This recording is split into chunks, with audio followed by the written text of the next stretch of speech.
Bienvenue dans cette vidéo. Tout au long de ce mois, nous allons parler de gestion de projet assisté par ordinateur avec le logiciel MS Project. Pourquoi? Parce que nous sommes en début de mois et il est important que les projets tout au long de l'année soient planifiés de la meilleure des manières possibles.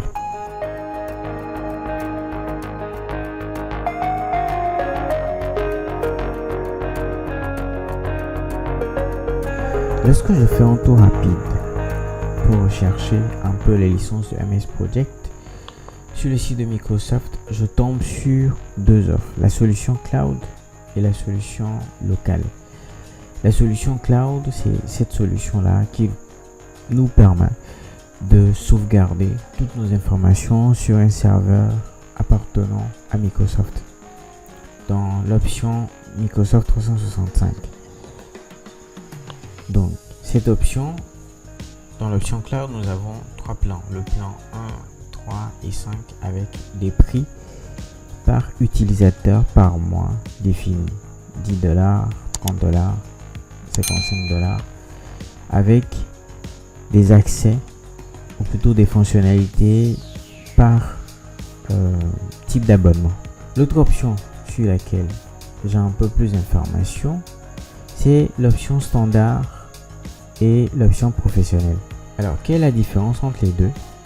L'option standard vous permet, en tant que personne, tout seul, de pouvoir créer un projet, le gérer de bout en bout, en voyant les options de calendrier et tout le reste. Alors, l'option professionnelle permet de travailler plus en entreprise avec la possibilité de se connecter à Project Server, un serveur de projet décliné en serveur de projet et puis serveur de portefeuille de projet. Alors rapidement, un portefeuille de projet, c'est comme un portefeuille dans lequel on a plusieurs projets. Voilà. Dans l'option serveur, on a la possibilité de pouvoir collaborer, plutôt voir définir la stratégie d'ensemble de l'entreprise et selon la stratégie décliner plusieurs projets sur lesquels va travailler l'entreprise. C'est-à-dire on va avoir un projet marketing, un projet commercial, un projet informatique ou plutôt des projets informatiques, et l'ensemble de tous ces projets-là concourent à la stratégie globale de l'entreprise. Alors à partir du serveur, on peut définir qui a accès à quelle partie de quel projet et ainsi de suite. Alors pour garder un peu de cohérence dans notre étude entière du mois, nous allons partir de cet exemple que vous pouvez retrouver dans un lien dans la description de la vidéo. Alors cet exercice nous fait passer étape par étape dans le paramétrage de MS Project. Dans un premier temps, construction d'immeuble, c'est l'objectif du projet. Remplir les informations suivantes sur le projet, le sujet, la catégorie, le responsable, le calendrier de projet et quelques autres. Alors, première chose à faire avant même de démarrer le projet, c'est de paramétrer un minimum le projet, ou plutôt le logiciel, selon les périmètres ou l'endroit où vous vous trouvez.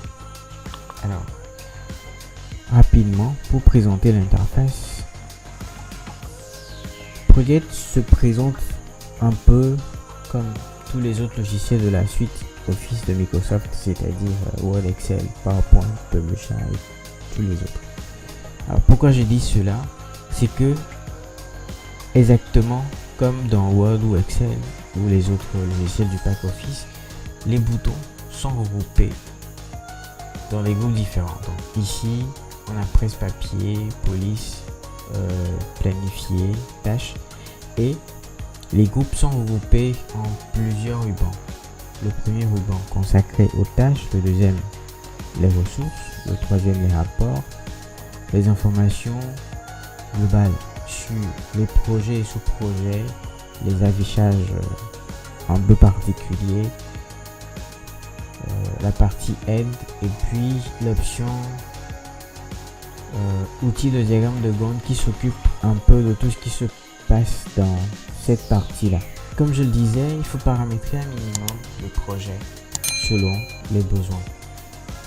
Première des choses que je vais faire, je suis dans une zone CFA. La première des choses, c'est d'aller, je retourne, je clique sur fichier et options et je viens pour vérifier le calendrier, un calendrier grégorien. Ensuite, lorsque je vais dans affichage, j'ai la possibilité de changer la devise en fonction de la zone dans laquelle je me trouve. Donc, je vais sélectionner le ISOF, le franc CFA de l'Afrique de l'Ouest. Notre devise n'a pas de chiffre décimal à moins qu'on soit en comptabilité. Et puis le positionnement, c'est comme ceci, un espace CFA comme ça. Ça sera utile lorsque nous allons définir les ressources avec les coûts. Deuxième des choses que je vais faire, c'est faire attention au mode de planification. Donc, lorsque nous mettons, par exemple, A ici, nous voyons que la durée et autres là doivent être définies manuellement lorsque nous sommes en planification manuelle. Par contre, lorsque je passe en planification automatique comme ceci, lorsque je mets tâche B, Project me propose immédiatement la date de début, qui est la date du jour où j'enregistre ma vidéo, où le projet a été créé, et me précise une durée. Donc lorsque je mets 3 jours, par exemple ici